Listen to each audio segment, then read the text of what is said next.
Pada kesempatan kali ini, saya akan mempresentasikan sebuah rancangan proyek yang akan kami kerjakan bersama tim. Saya sendiri adalah Dio Kemdalu, selaku manajemen proyek yang berasal dari perusahaan yang bernama STDIO Technology, adalah sebuah perusahaan yang bergerak di bidang IT, dan kami telah berpengalaman dalam membuat berbagai macam aplikasi, baik itu desktop maupun mobile.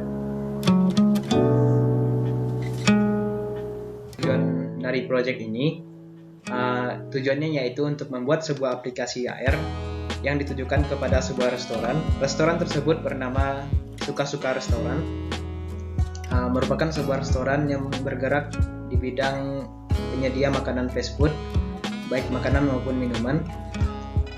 Nah, dibuatnya AR ini dengan tujuan agar meningkatkan minat beli serta memudahkan pembeli dalam memilih menu makanan atau minuman yang akan mereka pesan.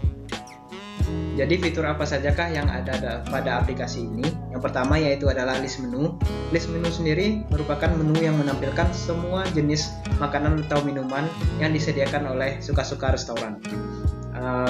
Untuk fitur yang kedua yaitu adalah 3D Object Simulation, merupakan fitur dari augmented reality-nya sendiri, di mana menampilkan objek 3D berupa makanan atau minuman yang disediakan oleh Suka-Suka Restoran. Nah, untuk list dari kegiatan dari proyek ini telah saya buatkan dalam bentuk Word Breakdown System atau WBS, yang bisa dilihat di kanan di sini. Ini adalah WBS dalam bentuk tabulasi. Dapat dilihat untuk kegiatan utama dibagi menjadi 5. Yang pertama adalah inisiasi, yang kedua adalah planning, yang ketiga adalah execution, yang keempat adalah controlling, dan yang terakhir adalah closing. Nah, agar mempermudah untuk melihat WBS-nya, di sini saya juga telah menyediakan WBS dalam bentuk grafik atau bisa disebut WBS berdasarkan fase. Di sini terdapat 5 level dari 0 sampai 4. Untuk level 0-nya sendiri berwarna orange, dapat dilihat di gambar yang saya sediakan di kanan ini. Untuk level 1 ada inisiasi, planning, execution, controlling, dan closing. Selanjutnya untuk level 2 adalah kotak berwarna hijau. Untuk level 3 adalah kotak berwarna pink muda. Dan selanjutnya untuk level 4 adalah pink gelap. Sebuah time management menggunakan Microsoft Project.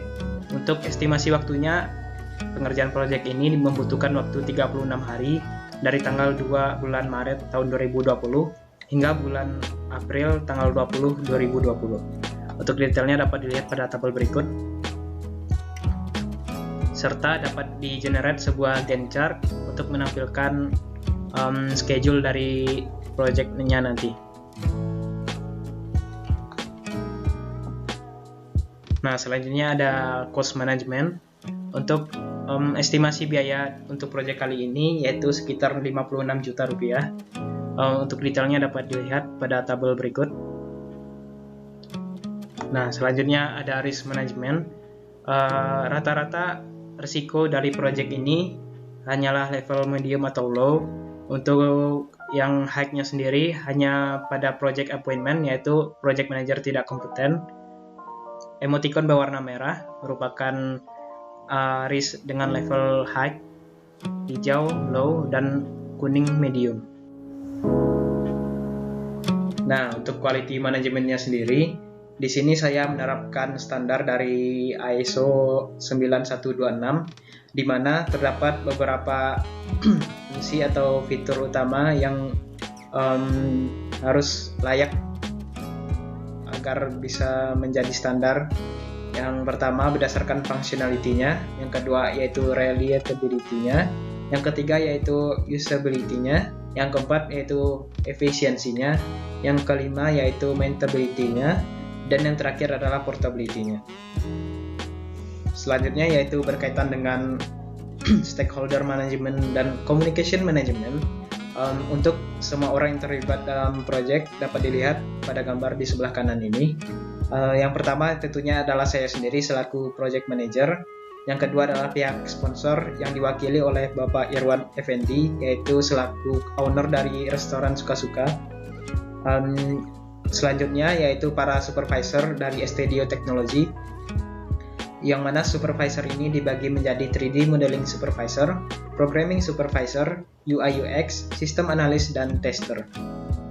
Selanjutnya adalah hal-hal yang berkaitan dengan Procurement Management.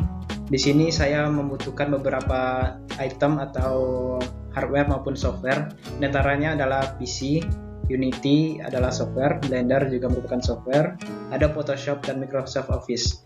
Masing-masing fungsinya dapat dilihat dengan jelas pada gambar di samping ini. Untuk spesifikasi personal komputer atau PC yang digunakan nantinya, yaitu monitornya 22 inch, prosesornya Ryzen 7, graphic card Nvidia GeForce 1660 dan seterusnya. Masing-masing dari software maupun hardware tersebut dibutuhkan semenjak proyek ini dimulai, yaitu pada tanggal 3 Maret 2020. Nah, selanjutnya adalah stakeholder analysis. Adalah sebuah tabel yang saya sediakan yang digunakan untuk memperlihatkan intensitas orang atau individunya terhadap proyek nantinya, baik itu power atau interest, current engagement maupun potensial manajemen strategis yang ia miliki. Nah, selanjutnya adalah expectation matrix, yaitu tingkat kepuasan sponsor terhadap proyek ini, di mana scope dan time itu merupakan priority pada proyek kali ini, sedang disusul oleh teknologi maupun standar, dan yang terakhir adalah cost-nya. Jadi selama scope, time, dan teknologi standarnya baik, maka cost-nya dapat dipertimbangkan.